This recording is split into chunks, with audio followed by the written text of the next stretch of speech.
To be honest, I went through a lot of different dental assistant schools over a couple of years, actually, trying to find somewhere that could basically accommodate me. And a lot of the times I was just kind of being put through the ringer with, I guess, I don't know if you'd call them like salespeople, but I'd be on the phone with them and then they'd tell me the price and I'd be like, can I call you back later? And then they just never talk to me ever again.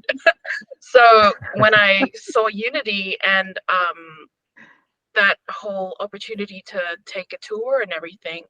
honestly, like, Steve, I felt very like welcomed by you and Paula as well, with the emails and the phone calls I've been doing back and forth. So,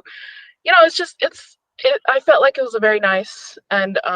very good opportunity to be able to learn, how to be a dental assistant and at least lay the foundation for for like what I could build on for like what's to come.